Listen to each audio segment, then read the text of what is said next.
Phoenix పక్షిని గుర్తుకు తెచ్చినటువంటి ఒక విజయం పవన్ కళ్యాణ్. ఫినిక్స్ పక్షి కింద పడిపోయిన అయిపోయింది కదా దాని పని అనుకున్నప్పుడు ఒక్కసారిగా లేచి నుంచుంటుంది. అట్లాగే నేల కొట్టిన రబ్బర్ బంతి ఒక్కసారిగా ఎగసి పడినటువంటి తరహా విజయమే పవన్ కళ్యాణ్. 2014లో పార్టీ పెట్టారు. 12 సంవత్సరాలు టోటల్గా కంప్లీట్ అయింది. 25వ సంవత్సరంలోకి వచ్చాం. ఈ 12 వసంతాల్లో సాధించినటువంటిది ఏంటి? మొదటిసారి ఎన్నికల్లో పోటీ చేయకుండా మద్దతు ఇవ్వడం ద్వారా ఒక కొత్త సంప్రదాయం. పార్టీలు పెట్టేది పోటీ చేసేయడం కోసం కాదు, ఒక మంచి రాష్ట్రాన్ని బాగు చేయడం కోసం అన్నటువంటి కాన్సెప్ట్తో ఎవరు బెటర్ అయితే వాళ్ళకి మద్దతు ఇవ్వడం అనే ఒక సరికొత్త సంప్రదాయాన్ని తీసుకొచ్చారు.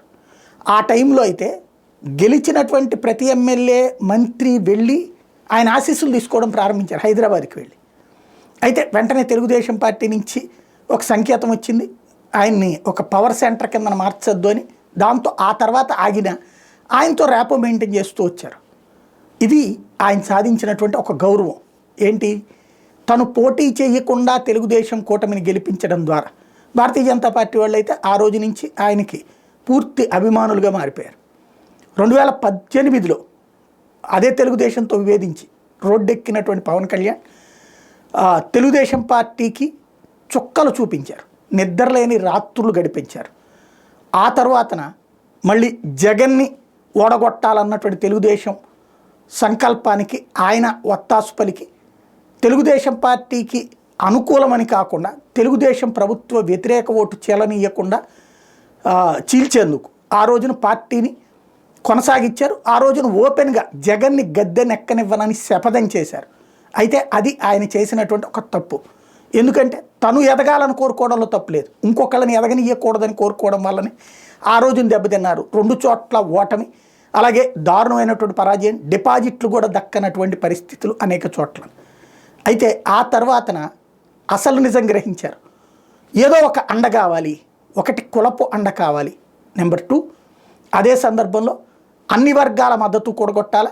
జగన్ని ఓడగొట్టాలి అంటే ఖచ్చితంగా ఒక బలమైనటువంటి కూటమిగానే ఉండాలి. అప్పుడు తనలో వచ్చిన రియలైజేషన్లో నుంచి భాగమే 2019 తర్వాతన తెలుగుదేశం వైపుకి చేరడం. క్రమంగా తెలుగుదేశాన్ని జగన్ తొక్కుతున్నటువంటి సందర్భంలో దాన్ని కాపాడే వ్యక్తిగా, సేవియర్గా అదే తెలుగుదేశం కార్యకర్త అభిమానాన్ని గెలుచుకుని చంద్రబాబు నాయుడు జైలుకి వెళ్ళినటువంటి సందర్భంలో అండగా నిలబడ్డటువంటి మహా వ్యక్తి కిందన తోడు నిలబడి ఆ తర్వాత అక్కడికక్కడే పొత్తులు ప్రకటించి ఫైనల్గా 21 అసెంబ్లీ స్థానాల్లో 21కి 21 గెలిచి 2 పార్లమెంట్ స్థానాల్లో 2కి 2 గెలిచి అదే తనకిచ్చిన కోటాలో బీజేపీకి కొంత ఇచ్చి త్యాగం చేయడం ఎంపీల్లో కానీ ఎమ్మెల్యేల ద్వారా, తద్వారా సరికొత్త రాజకీయాలకు తెరదీశారు. ఫైనల్గా 100% స్ట్రైక్ రేట్తో ఈవేళ కింగ్ మేకర్గా ఎదిగారు. ఇక కింగ్ అన్నటువంటిది తను కావాలి అన్నటువంటి కార్యకర్తల సంకల్పానికి సంబంధించి ఈ దఫా ఏం చెప్తారు అన్నదే పిఠాపురంలో ఇవాళ తేలాల్సిన అంశం.